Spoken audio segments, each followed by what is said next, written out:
चलो स्टार्ट करें। Class 12th के इकोनॉमिक्स में आप लोगों को दो मॉड्यूल्स मिले हैं। एक मिला है इंट्रोडक्टरी मैक्रो इकोनॉमिक्स और दूसरा है इंडियन इकोनॉमिक डेवलपमेंट। तो अभी हम इंट्रोडक्टरी मैक्रो इकोनॉमिक्स के अंदर हैं, पहले उसको खत्म करेंगे, फिर उसके बाद अपन क्या करेंगे, इंडियन इकोनॉमिक डेवलपमेंट।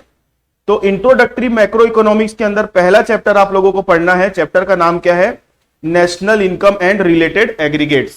चैप्टर का नाम क्या है, national income and related aggregates. National income and related aggregate ये मेन चैप्टर का नाम है। इसके अंदर अपने को बहुत सारे छोटे छोटे टॉपिक्स कवर करने हैं। तो उसमें से पहला टॉपिक कौन सा है आप लोगों का, सर्कुलर फ्लो ऑफ इनकम। पहले टॉपिक का नाम क्या है, सर्कुलर फ्लो ऑफ इनकम। ये जो स्क्रीन पे दिख रहा है ना, ये एक ब्लैंक पेज टाइप का है। ये मैं ड्यूरिंग द क्लास इसमें सारी चीजें लिखवाऊंगा आप लोगों को, और डे बेसिस पे या क्लास बेसिस पे इसका पीडीएफ आप लोगों को शेयर हो जाएगा। और जैसे ही चैप्टर खत्म होगा इसका प्रिंट आउट भी आप लोगों को मिल जाएगा। मेरी बात समझ में आई? तो जब तक चैप्टर चल रहा है आपके पास सॉफ्ट कॉपी का बैकअप रहेगा, चैप्टर खत्म होने के बाद आपके पास इसकी हार्ड कॉपी आ जाएगी। क्लियर है? तो अभी समझना है, क्लास ओवर होने के बाद आपको ये मिल जाएगा। ठीक है? और मेरा सजेशन ये है कि आप लोगों को अपनी ना राइटिंग प्रैक्टिस करने के लिए नोट करते जाना चाहिए। ठीक है? बाकी लिखने की जरूरत नहीं है पूरा आप लोगों को, क्योंकि मिलेगा लिखा हुआ। चलो देखो, तो टॉपिक का नाम है सर्कुलर फ्लो ऑफ इनकम। तो सर्कुलर फ्लो ऑफ इनकम की मीनिंग क्या होती है समझो। एक बार अपन पढ़ते हैं क्या लिखा है। Circular flow of income refers to cycle of generation of income in the production process, distribution of income among factor of production, and circulation of money from household to firm in the form of consumption expenditure on goods and services produced by the firm। ये circular flow of income की क्या है, definition है या meaning, जो बोल लो। Clear है? अगर क्वेश्चन में आ गया कि what do you mean by circular flow of income, तो आप लोगों को ये नोट करना है। क्लियर है मेरी बात? अब सर्कुलर फ्लो ऑफ इनकम ये जो हमने पढ़ा ना अभी, ये कुछ समझ में नहीं आया क्या लिखा है। अभी मैं समझाया थोड़ी, अभी तो हम सिर्फ रीड किए हैं। अब मैं आप लोगों को एक कॉन्सेप्ट समझा रहा हूं, देखो उसको ध्यान से। एक होता है हाउस होल्ड, एक होता है हाउस होल्ड, और दूसरा होता है फर्म। हम अभी क्या समझने की कोशिश कर रहे हैं, सर्कुलर फ्लो ऑफ इनकम।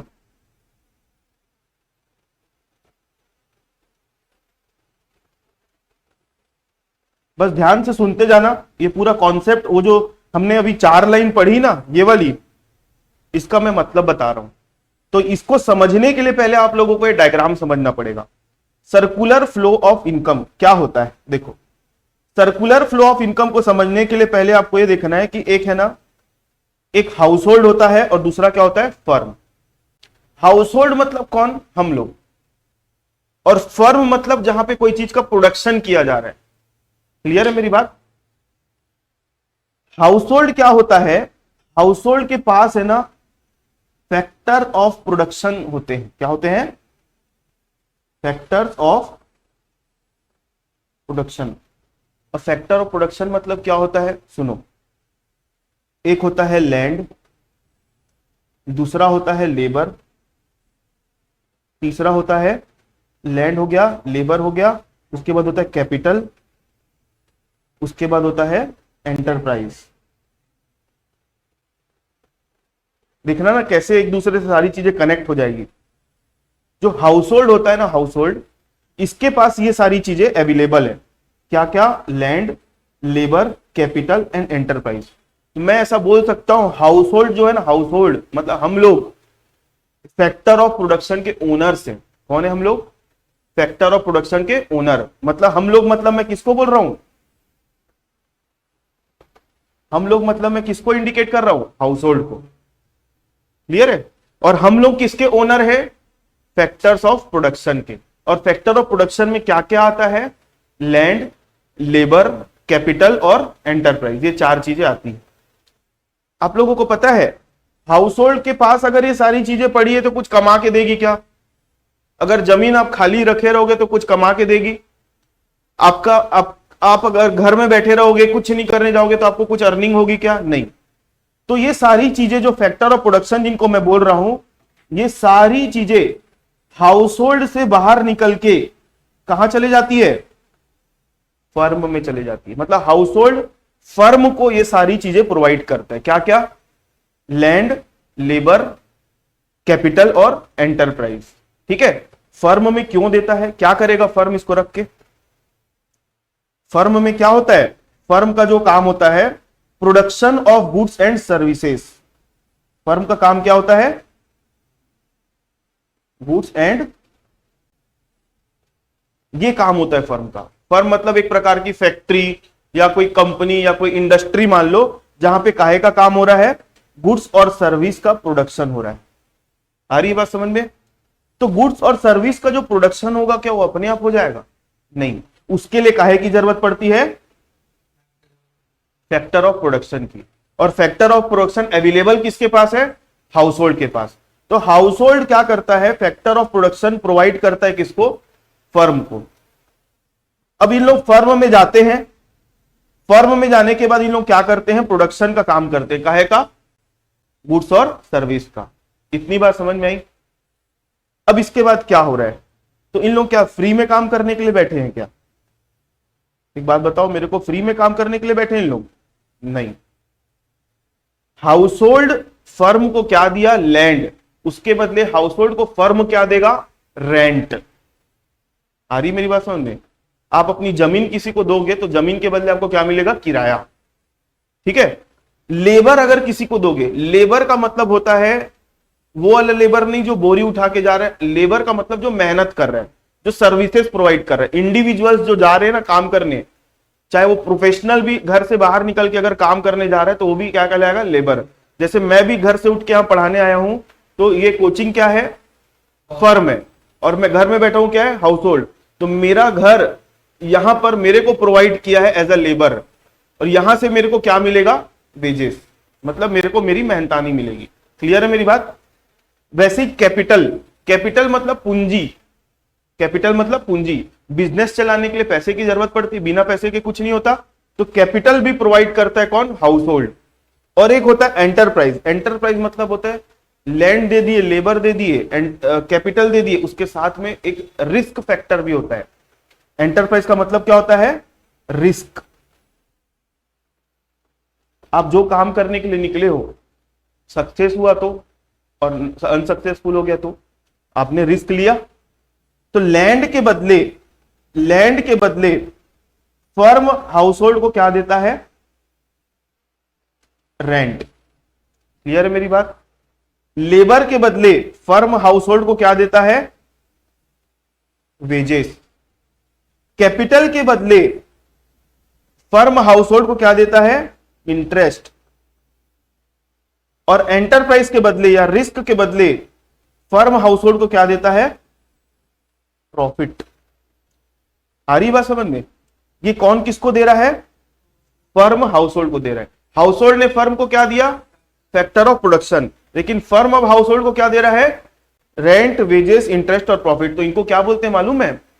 इनको क्या बोलते हैं मालूम है? फैक्टर पेमेंट्स बोलते हैं। क्या बोलते हैं? Factor payments.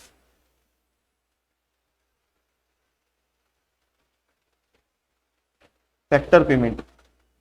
तो इसकी जो जगह है उसको यहां ले आऊं, फैक्टर पेमेंट्स, ये यहां आएगा। आई मेरी बात समझ में?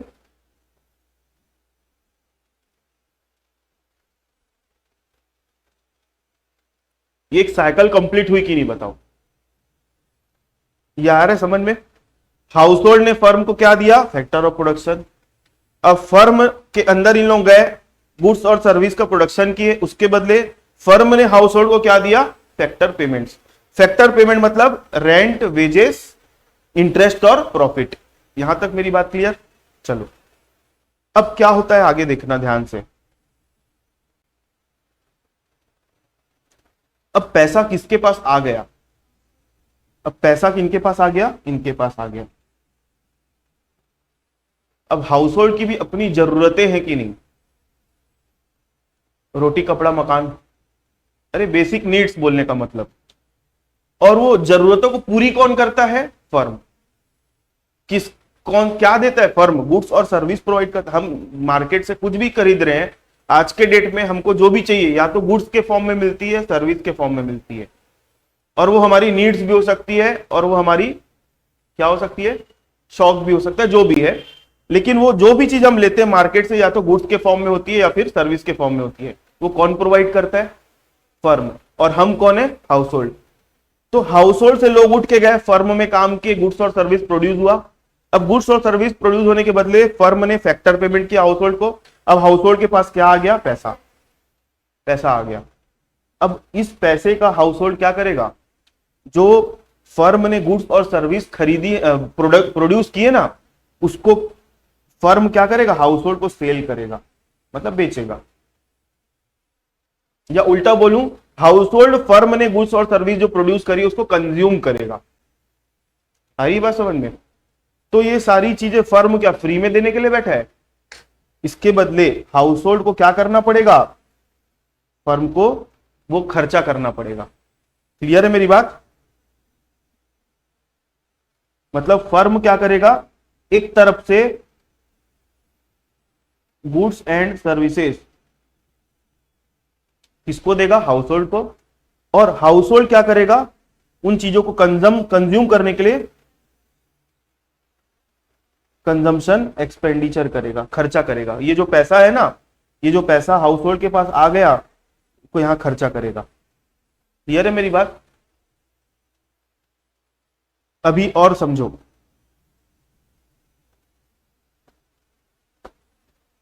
ये डायग्राम जो है ना, ये सर्कुलर फ्लो ऑफ इनकम को मैं अभी समझाने के लिए आप लोगों को बता रहा हूं। ये डायग्राम समझ गए तो आप लोगों को वो जो 4 लाइन की जो मीनिंग लिखी हुई ना, वो समझ में आएगी। ठीक है, अभी डायग्राम कंप्लीट नहीं हुआ है, और समझो क्या है।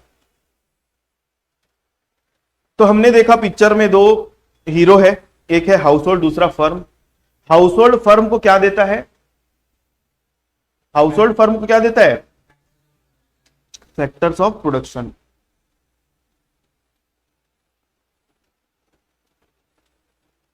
फैक्टर्स ऑफ प्रोडक्शन देता है। उसके बदले फर्म हाउस होल्ड को क्या करता है? Factor payment. उसके बदले फर्म क्या करता है? हाउस होल्ड को फैक्टर पेमेंट करता है। क्लियर है? अब आप लोगों को ये जो मैंने बनाया, अब इसको एक बार वापस से इस लाइन को पढ़ो क्या है। अब आप लोग सर्कुलर फ्लो ऑफ इनकम है ना, उसकी मीनिंग को वापस पढ़ते हैं। चलो, सर्कुलर फ्लो ऑफ इनकम क्या है? सर्कुलर फ्लो ऑफ इनकम मतलब क्या है? एक साइकिल है। साइकिल मतलब कंटिन्यूअस चलने वाली एक साइकिल है। Of generation of income. Generation of income मतलब हाउस होल्ड ने जब फैक्टर ऑफ प्रोडक्शन फर्म को दिया, तो फैक्टर ऑफ प्रोडक्शन के बदले हाउस होल्ड को क्या हुई? इनकम हुई। हुई कि नहीं? फर्म ने जब गुड्स और सर्विस हाउस होल्ड को बेची, तो हाउस होल्ड ने कंजम्पशन एक्सपेंडिचर के फॉर्म में फर्म को पेमेंट किया, तो फर्म के लिए वो भी तो इनकम हो गई। तो क्या हो गया? सर्कुलर फ्लो ऑफ इनकम का एक साइकिल है। साइकिल किस चीज का है? जनरेशन ऑफ इनकम का, in the production process. Production process मतलब प्रोडक्शन काहे का हो रहा है? गुड्स का और सर्विस का। Distribution of income. Distribution of income मतलब भाई जिन लोग काम कर रहे हैं उनको अपना अपना मेहनताना मिल रहा है कि नहीं। जैसे डिस्ट्रीब्यूशन ऑफ इनकम का मतलब हाउस होल्ड से लैंड गया तो उसके बदले क्या मिला? रेंट। हाउस होल्ड से लेबर गया तो उसके बदले उसको क्या मिला? वेजेस। हाउस होल्ड से कैपिटल गया तो उसके बदले उसको क्या मिला? इंटरेस्ट। हाउस होल्ड से एंटरप्राइज गया तो उसको क्या मिला? उसके बदले प्रॉफिट। क्लियर है? तो ये जो जिस चीज के बदले जो चीज मिल रहा है उसको क्या बोलते हैं? Distribution of income. क्या बोलते हैं? Distribution of income. Among factor of production. Distribution किसके अमंग होगा? किसके किसके मध्य होगा? फैक्टर ऑफ प्रोडक्शन के। And circulation of money. Money circulate हो रहा है from household to firm in the form of consumption expenditure. Money circulate हो रहा है किस फॉर्म में? हाउस होल्ड से फर्म में जा रहा है इन the form of circular consumption expenditure on goods and service produced by the firm. जो कंजम्पशन एक्सपेंडिचर किस लिए करता है हाउस होल्ड? जो फर्म गुड्स और सर्विस प्रोड्यूस कर रहे हैं ना उसको खरीदने के लिए। ये समझ में आ गया? तो ये सर्कुलर फ्लो ऑफ इनकम का कंप्लीट डायग्राम है और वो जो मीनिंग लिखी हुई है ऊपर उसको मैंने एक्सप्लेन किया। आई बात समझ में? क्लियर है? चलो अब यहां पे कुछ कुछ टर्मिनोलॉजीज है जो बीच बीच में हमको देखने को मिली। एक होता है हाउस होल्ड। हाउस होल्ड कौन होता है? हाउस होल्ड कौन होता है? हाउस होल्ड से क्या समझते हो?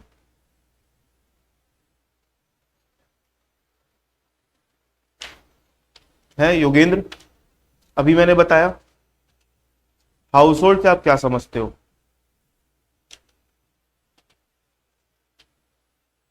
देखो हाउस होल्ड कौन होता है? Household are, household को मैं एच एच लिख दूं? चलो पूरा ही लिख देते हैं, क्या दिक्कत है। Households are the owners of factors of production. Household कौन है?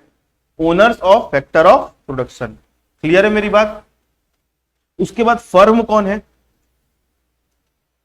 फर्म कौन है? फर्म का काम क्या है? फर्म क्या करती है?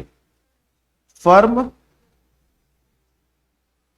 प्रोड्यूसेस गुड्स एंड सर्विसेज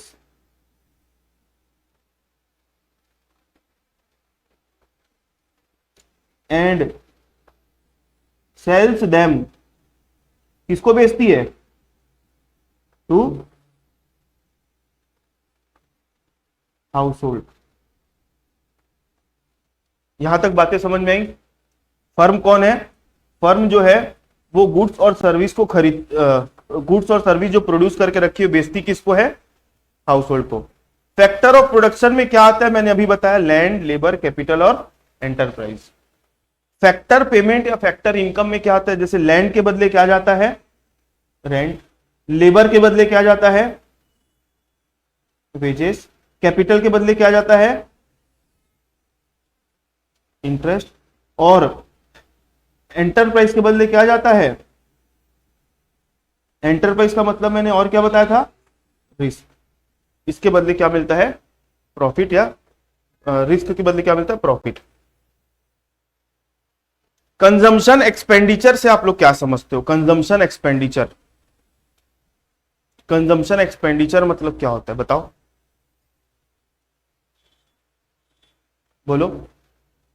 अभी ये डायग्राम को समझो और बता के बोल के बताओ। Consumption expenditure Maria. हम्म।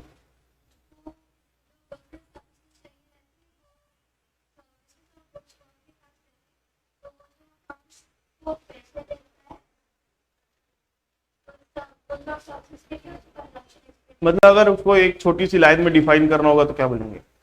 छोटी सी लाइन में डिफाइन करना होगा तो क्या बोलेंगे? Amount spent by household to acquire goods and services produced by firm. ये बोलेंगे कि नहीं? कंजम्पशन एक्सपेंडिचर मतलब क्या होगा? कंजम्पशन एक्सपेंडिचर मतलब होगा अमाउंट स्पेंट, किसने खर्चा किया? हाउस होल्ड ने। Amount spent by household, amount spent by household to acquire goods and services produced by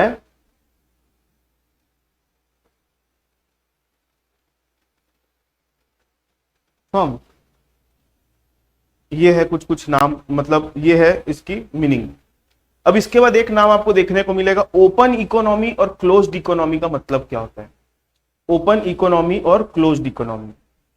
open economy और क्लोज्ड इकोनॉमी का मतलब ये है, ये जो सर्कुलर फ्लो ऑफ इनकम है ये क्या समझ रहे हो आप लोग? इकोनॉमी मतलब क्या होता है? इकोनॉमी मतलब पैसे का फ्लो हो रहा है और साथ में काहे का फ्लो हो रहा है? गुड्स और सर्विस का। तो ये एक इकोनॉमी बन गई। इकोनॉमी क्या होता है? एक इन्वायरमेंट होता है, एक दूसरे से जो काम चल रहा है, एक साइकिल बन गया ना। जैसे हाउस होल्ड से कैपिटल गया, सब चीज गया, फर्म के पास, फर्म ने गुड्स और सर्विस बनाया, वो किसके पास गया? हाउस होल्ड के पास। फर्म से पैसा गया हाउस होल्ड के पास, पैसा हाउस होल्ड से किसके पास निकल गया? फर्म के पास। तो ये क्या है? साइकिल चालू हो गई कि नहीं? इसको बोलते हैं इकोनॉमिक साइकिल। ठीक है, इसको बोलते हैं इकोनॉमिक। अब एक बात बताओ, मैंने अभी आप लोगों को सर्कुलर फ्लो ऑफ इनकम बताया, इसमें मैंने सिर्फ फर्म और हाउस होल्ड को बस बताया है। इसके साथ में आप लोगों को गवर्नमेंट का मैंने जिक्र किया, यहां पे गवर्नमेंट का मैंने बताया, कुछ फॉरेन सेक्टर का मैंने नाम लिया, उसके बाद मैं फाइनेंशियल इंस्टीट्यूशन का नाम लिया नहीं। तो जब भी मैं अभी बात किसकी किया? सिर्फ फर्म की और हाउस होल्ड की। तो फर्म एक, इसको बोलेंगे सेक्टर 1 और इसको बोलेंगे हाउस होल्ड को सेक्टर 2। मतलब अभी मैंने सर्कुलर फ्लो ऑफ इनकम समझाया है 2 सेक्टर इकोनॉमी में।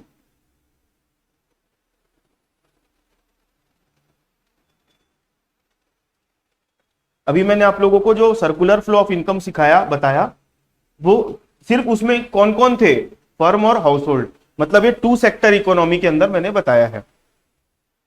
तो ओपन इकोनॉमी और क्लोज्ड इकोनॉमी का मतलब ये होता है कि जब किसी इकोनॉमी का बाकी की दुनिया से कोई रिलेशन नहीं होता, उसको क्या बोलेंगे? Closed economy.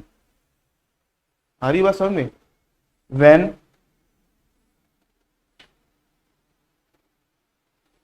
an economy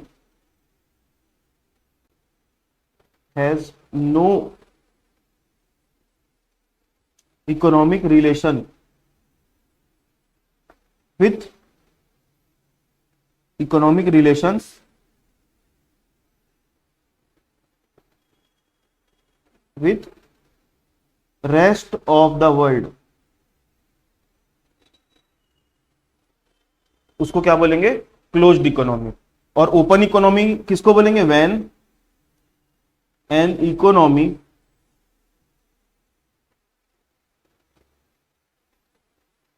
has relation या इकोनॉमिक रिलेशन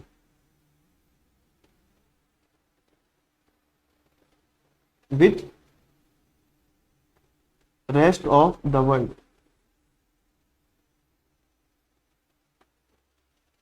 ये हो गया आपका ओपन इकोनॉमी और क्लोज्ड इकोनॉमी।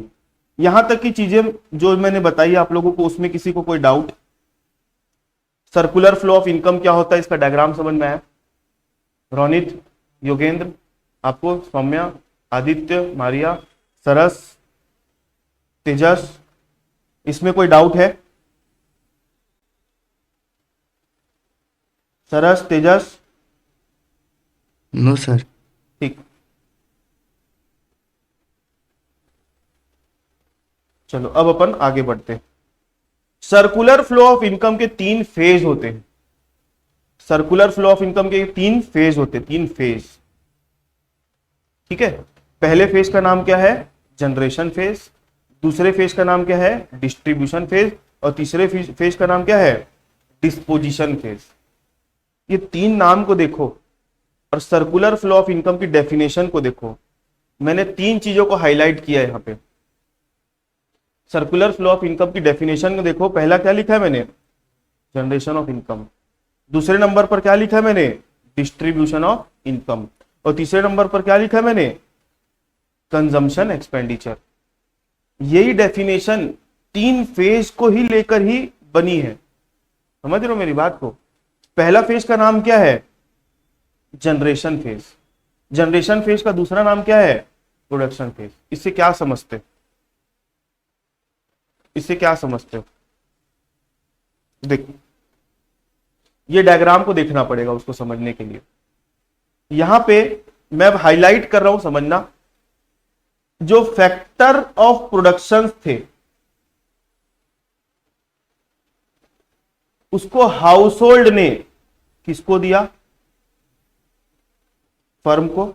और फर्म ने क्या प्रोड्यूस किया? तो ये जो मैंने येलो कलर का मार्क किया है या हाईलाइट किया है, तो येलो वाला जितना भी है इसको क्या बोलते हैं? इसको बोलेंगे जनरेशन फेज। ठीक है, मैं नीचे अभी वो कर दूंगा। जो येलो वाला लिखा है मैंने, इसको क्या बोलेंगे? Generation phase.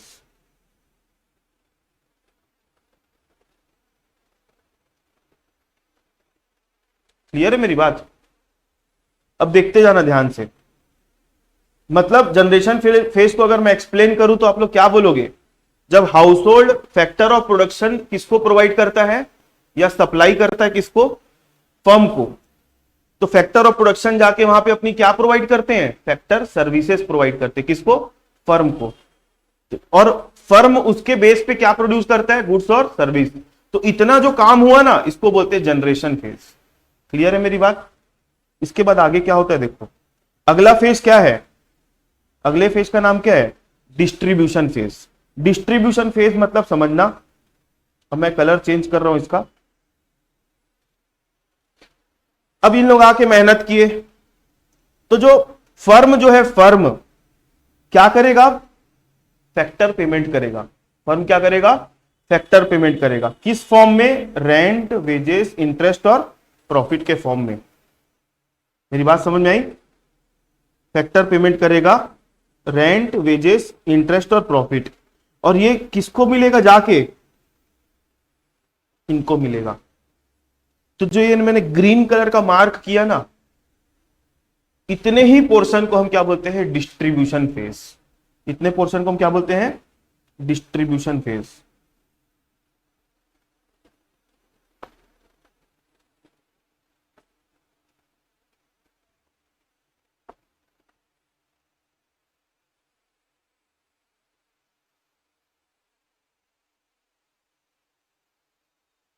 Distribution phase. अब आगे देखो। अब तीसरे फेज का नाम क्या है? Disposition phase. डिस्पोजिशन फेज मतलब, डिस्पोजिशन फेज मतलब फर्म क्या कर रही है? गुड्स और सर्विस किसको दे रही है? हाउस होल्ड को। और हाउस होल्ड उस गुड्स और सर्विस के बदले क्या कर रहा है? कंजम्पशन एक्सपेंडिचर कर रहा है। मतलब जो गुड्स और सर्विस प्रोड्यूस हुई उसको डिस्पोजल हो रहा है। डिस्पोज मतलब कंज्यूम हो जा रहा है, और उसको कंज्यूम करने के लिए हाउस होल्ड को पैसा देना पड़ रहा है इन the form of consumption expenditure. तो ये जो रेड कलर का मैंने मार्क किया है, उतने पोर्शन को हम क्या बोलेंगे? Disposition phase. क्या बोलेंगे?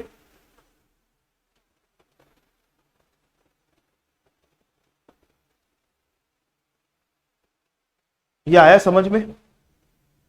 ठीक है, एक ही डायग्राम में मैंने बहुत सारी चीजें बता दी।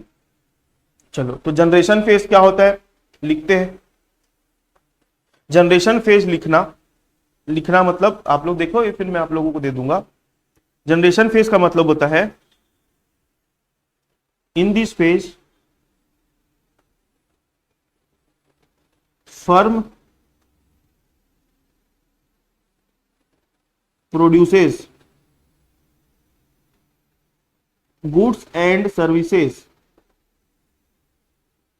with the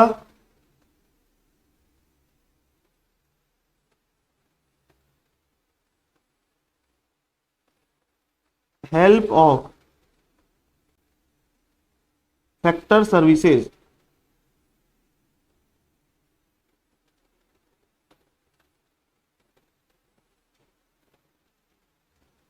provided by factors of production. जो फैक्टर सर्विसेज प्रोवाइड करी गई ना फैक्टर ऑफ प्रोडक्शन के द्वारा, तो यहां पर फर्म क्या कर रहा है? गुड्स और सर्विस को प्रोड्यूस कर रहा है। इतने काम को अपन क्या बोलते हैं? जनरेशन फेज में लेते हैं। क्लियर है? डिस्ट्रीब्यूशन फेज में क्या आता है? डिस्ट्रीब्यूशन फेज में आएगा, दिस फेज या in this phase, in this phase the flow of income, flow of income या flow of factor income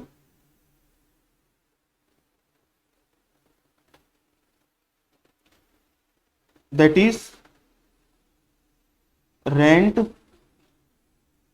wages,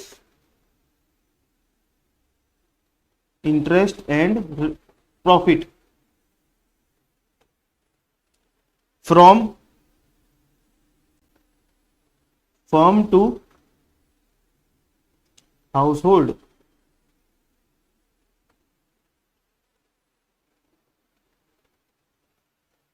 अब यहां पर आप लोगों को मैंने अभी तक जो बता रहा था फैक्टर पेमेंट्स बोलता था मैं, और यहां पर अभी मैंने लिख दिया क्या, फैक्टर इनकम।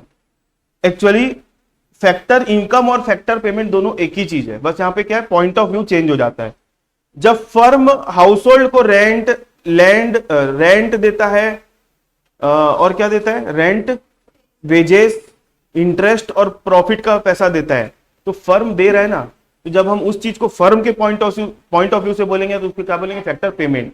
जब उसी चीज को हाउस होल्ड को वो मिल रहा है फर्म से, तो हाउस होल्ड उसको क्या बोलेगा, फैक्टर इनकम। क्लियर है? तो डिस्ट्रीब्यूशन फेज में क्या होता है, फर्म जो फैक्टर सर्विसेज लिए है ना, उसके बदले पेमेंट करता है। क्लियर है? उसके बाद लास्ट क्या है, एक फेज का नाम डिस्पोजिशन फेज। डिस्पोजिशन फेज में क्या होता है, डिस्पोजिशन फेज में क्या होता है कि जो हाउस होल्ड है वो कंज्यूम करता है गुड्स और सर्विस को, उसके बदले कंजम्पशन एक्सपेंडिचर करता है। ठीक है, लिख देते हैं यहां पे, इन दिस फेज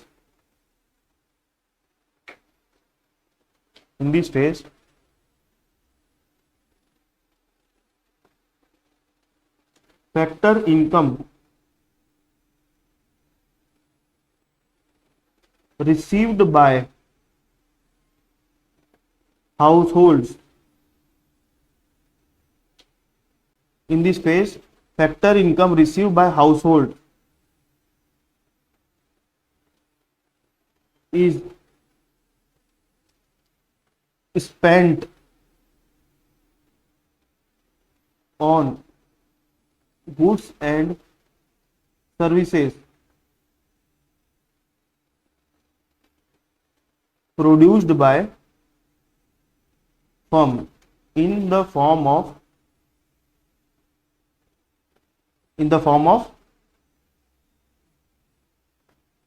consumption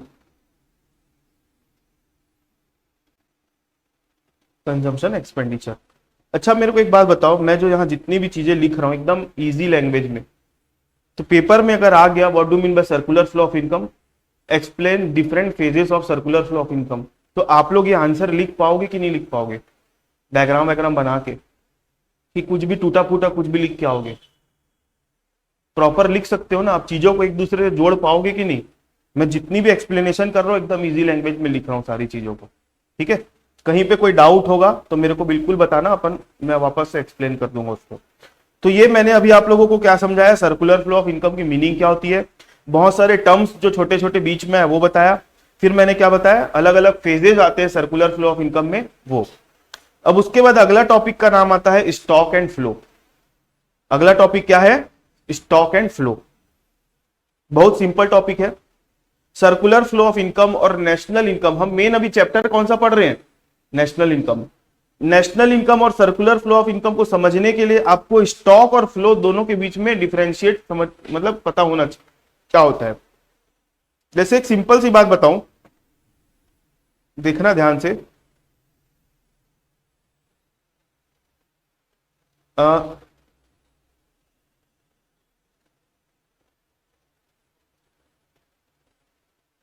एक मिनट, स्टॉक और फ्लो को कराने के पहले मैं आप लोगों को टाइप्स ऑफ सर्कुलर फ्लो मेरे को पहले कराना है, मतलब सीक्वेंस वाइज मैं आप लोगों को पहले ये करा रहा हूं। ठीक है, देखो उसमें अपन आएंगे अभी। टाइप्स ऑफ सर्कुलर फ्लो, देखो पहला टाइप क्या होता है, पहले टाइप का नाम क्या है, रियल फ्लो, और दूसरे टाइप का नाम क्या है, मनी का फ्लो। ठीक है, अब रियल फ्लो का मतलब क्या होता है समझना, मैंने अभी आप लोगों को थोड़ी देर पहले बताया, एक होता है हाउस होल्ड और दूसरा क्या होता है, फर्म। मैं भी पहले क्या बता रहा हूं, real flow. Real flow, house hold firm को क्या देता है, हाउस होल्ड फर्म को क्या देता है, फैक्टर्स ऑफ प्रोडक्शन, और फर्म हाउस होल्ड को क्या देता है, गुड्स एंड सर्विसेज। अभी पैसे का मैं बात नहीं कर रहा हूं। ठीक है, हाउस होल्ड से फर्म को क्या मिलता है, फैक्टर ऑफ प्रोडक्शन, और फर्म से हाउस होल्ड को क्या मिलता है, गुड्स और सर्विसेज। तो अभी कहीं पे पैसा घूमा क्या, नहीं, तो इसको हम क्या बोलते हैं, रियल फ्लो। इसको क्या बोलते हैं हम, रियल फ्लो। क्या बोलते हैं सरस? Real flow. रियल जब हाउस होल्ड से फैक्टर ऑफ प्रोडक्शन जा रहा है और फर्म से गुड्स और सर्विस जा रहा है तो रियल फ्लो बोलेंगे। और इसके बाद एक सेकंड नंबर का फ्लो होता है मनी फ्लो। सेकंड नंबर का फ्लो क्या होता है? मनी का फ्लो। देखो मनी फ्लो मतलब एक होता है आपका हाउस होल्ड,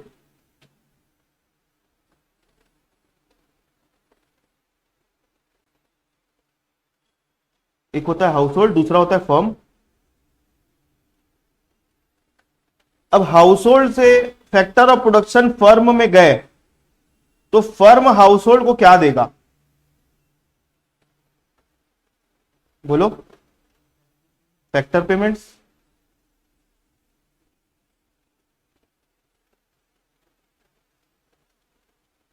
अब हाउस होल्ड जो गुड्स और सर्विस खरीदेगा फर्म से, हाउस होल्ड जो गुड्स और सर्विस खरीदेगा फर्म से, उसके बदले हाउस होल्ड क्या करेगा?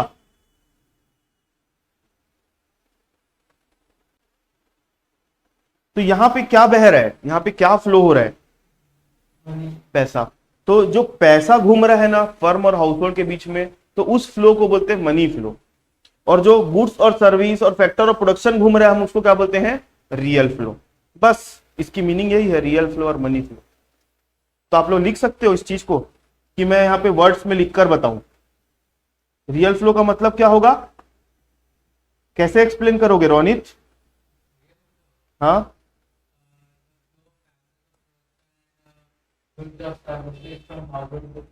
Flow of factor of production from household to firm and flow of goods and service from firm to household is called real flow, and flow of factor payments या factor income from firm to household and flow of consumption expenditure from household to firm is called money flow। लिख दूं? Notes बन रहा है तो लिख ही देते। Flow of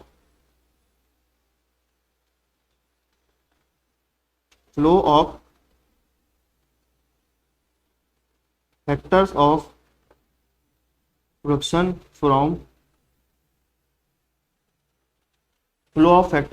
from household to firm and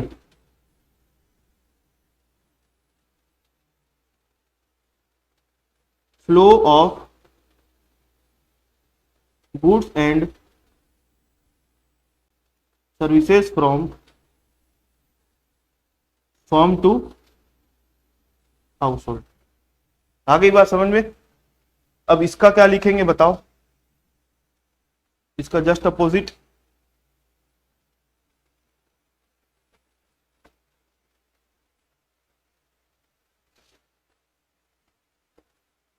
flow of, नहीं पहले फैक्टर पेमेंट होगा। Factor payment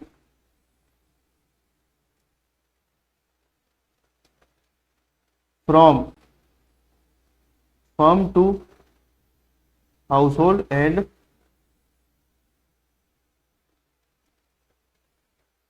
flow of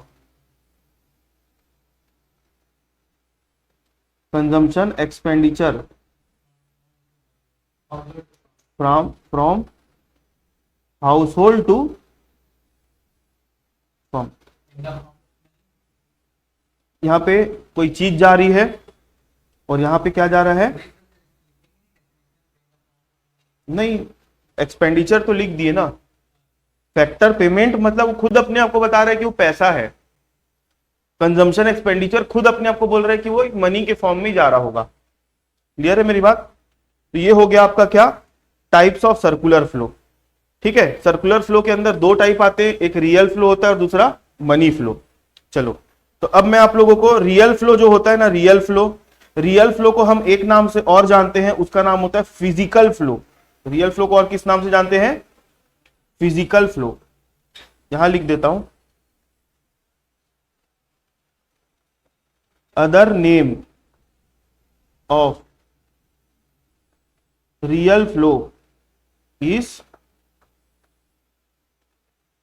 physical flow. Other name of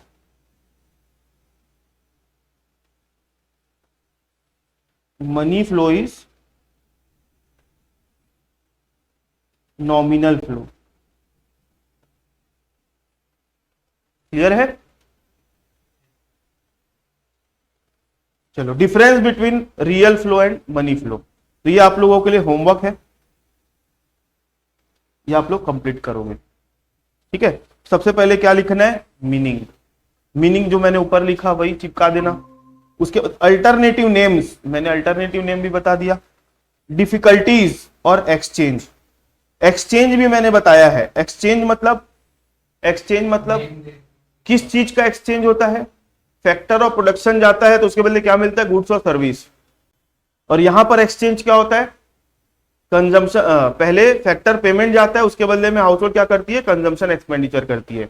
difficulties मतलब रियल फ्लो में ना बार्टर सिस्टम वाली डिफिकल्टी आ जाती है, क्योंकि चीज के बदले चीज जा रही है ना, तो यहां पे बार्टर सिस्टम की डिफिकल्टी आ जाती है। लेकिन मनी फ्लो में ऐसी कोई डिफिकल्टी नहीं है, क्योंकि मनी एक एक्सचेंज करने का बहुत अच्छा जरिया है। ठीक है, तो मीनिंग आप लोग लिख सकते हो, मैं लिखवा नहीं रहा हूं, यहां पे बता दिया है। एक्सचेंज किस चीज का होता है वो भी मैंने बताया, ये वर्क है आप लोगों का। अल्टरनेटिव नेम्स, रियल फ्लो को फिजिकल फ्लो बोलते हैं और मनी फ्लो को नॉमिनल फ्लो भी बोलते हैं। और डिफिकल्टी क्या आती है? यहाँ पे डिफिकल्टी आती है, यहाँ पे कोई डिफिकल्टी नहीं आती है। डिफिकल्टी किस लिए आती है वो भी लिखना पड़ेगा, बार्टर सिस्टम के कारण, और यहाँ पे ऐसी कोई डिफिकल्टी नहीं आती है। लिख लोगे डिफरेंस बिटवीन? ठीक, चलो अब अपन एक आज की क्लास का लास्ट टॉपिक, छोटा सा टॉपिक है, स्टॉक और फ्लो क्या होता है। देखो, स्टॉक और फ्लो, जैसे इसको समझने के लिए आप लोग देखो समुद्र होता है, समुद्र। समुद्र मतलब समझते हो? सी। समुद्र का पानी बह के कहीं जाता है क्या? वो एक जगह जमा होते रहता है। लेकिन समुद्र में जगह जगह से नदियों का पानी आके बह के आता है, ये पता है। लेकिन अगर आप नदियों को देखोगे तो नदी का पानी एक जगह स्थिर नहीं रहता, वो बह के कहीं चला जाता है। तो जो फ्लो होता है ना, फ्लो, हम दो चीजों की बात कर रहे हैं, काहे की? स्टॉक की और दूसरा फ्लो की। जो चीज कहीं पे जाके इकट्ठा हो रही है, जमा हो रही है, उसको हम क्या बोलते हैं? स्टॉक। और जो चीज कहीं पे बह रही है उसको क्या बोलते हैं? फ्लो। इसका एक एग्जांपल है सी और इसका है रिवर। आ रही बात समझ में? ये मैंने एक नॉन इकोनॉमिक एग्जांपल दिया। अब मैं इकोनॉमिक एग्जांपल अगर दूं तो स्टॉक और फ्लो का मतलब ये होता है, जैसे हम हर साल इनकम कमा रहे हैं, पैसा कमा रहे हैं, तो पैसा तो कमा ही रहे ना रेगुलर बेसिस पे, तो मतलब हमारी इनकम को मैं क्या बोल सकता हूं? जैसे किसी आदमी की सैलरी है 50,000 रुपए पर मंथ, तो वो क्या है? उसकी इनकम है, तो इसको मैं क्या बोलूंगा? फ्लो। लेकिन उस आदमी के पास 2 करोड़ रुपए की एसेट्स है, वेल्थ है उस आदमी के पास, उसको क्या बोलेंगे? स्टॉक। इनकम बढ़ेगी तो आपका वेल्थ में जाके जमा होते जाएगी, तो वेल्थ को बढ़ाएगी। जैसे नदी का पानी बहते बहते समुद्र में जाके इकट्ठा होगा तो समुद्र का लेवल बढ़ेगा कि नहीं, वो पता नहीं चलता है, लेकिन पैसा जाते जाएगा तो सॉरी, पानी जाते जाएगा तो समुद्र का पानी बढ़ेगा ही ना। चलो, तो स्टॉक और फ्लो का मतलब क्या होता है, पढ़ो। Stock variable refers to that variable which is measured at point of a time. Stock variable एक ऐसा वेरिएबल है जिसको मेजर करते हैं। कब मेजर करते हैं? किसी पॉइंट ऑफ टाइम में मेजर करते हैं। आ रही मेरी बात समझ में? एक पॉइंट ऑफ टाइम, ठीक है। लेकिन फ्लो जो एक ऐसा वेरिएबल है उसको मेजर करते हैं कब? Over a period of time. यही इसकी डेफिनेशन है। पेपर में अगर आ गया तो आपको यही लिखना पड़ेगा कि स्टॉक क्या होता है। Stock variable refers two variable which is measured at a point of time, whereas flow variable refers to that variable which is measured over a period of time. Clear है योगेन? ठीक,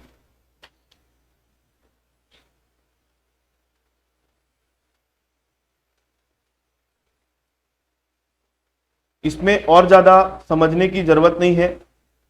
एक दो एग्जांपल मैं और दे दूंगा, अपन डिफरेंस बिटवीन करते।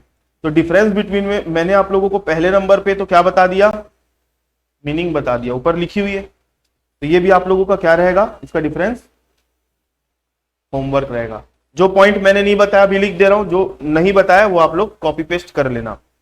Time dimension, एक होता है टाइम डायमेंशन स्टॉक और फ्लो के बीच में।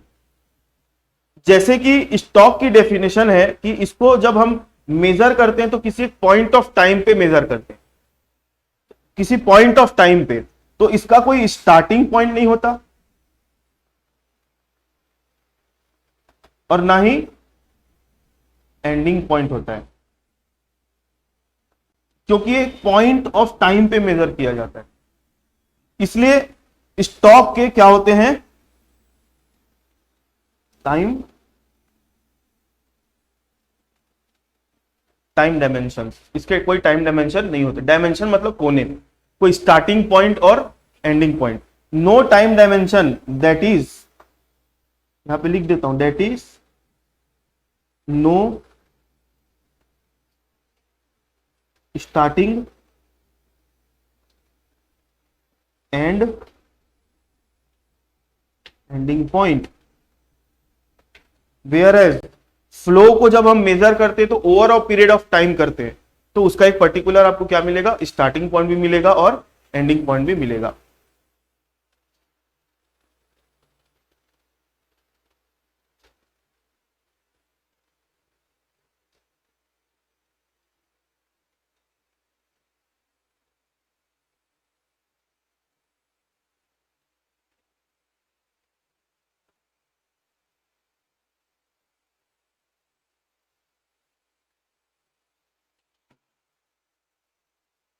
स्टार्टिंग पॉइंट और एंडिंग पॉइंट क्लियर है। नेचर, स्टॉक का नेचर कैसा होता है और फ्लो का नेचर कैसा होता है। स्टॉक जो है ना, एक जगह, समुद्र एक जगह फिक्स रहता है ना, तो इसलिए इसको क्या बोलते हैं, स्टैटिक नेचर। और इसको क्या बोलेंगे, डायनेमिक नेचर। क्लियर है। नेचर मतलब इसका स्टैटिक होता है, स्थिर एक जगह, और उसका इधर उधर जाने वाला मतलब डायनेमिक। मीनिंग ऊपर की कॉपी कर देना कि इसको मेजर करते हैं at a point of time,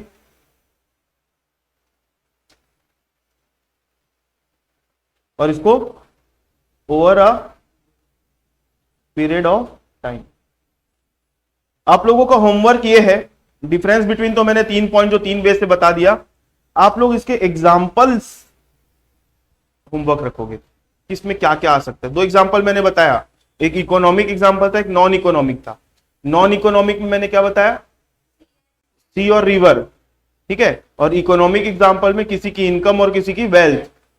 तो आप लोगों का होमवर्क ये कि कम से कम इसके ना 5-5 एग्जाम्पल्स जो मैंने बताया उसके अलावा बताने, ठीक है, एग्जाम्पल्स आप लोगों को बताने इकोनॉमिक, क्योंकि आप लोगों का सब्जेक्ट इकोनॉमिक है ना, तो उसी रिलेटेड होने चाहिए। तो ये आप लोग सर्च करके नेट से खोजो, कहीं से भी खोजो, एग्जाम्पल्स आप लोगों को करने, ठीक है। आज की क्लास का दूसरा होमवर्क क्या है कि आप लोगों को रियल फ्लो और मनी फ्लो का डिफरेंस लिख कर आना है।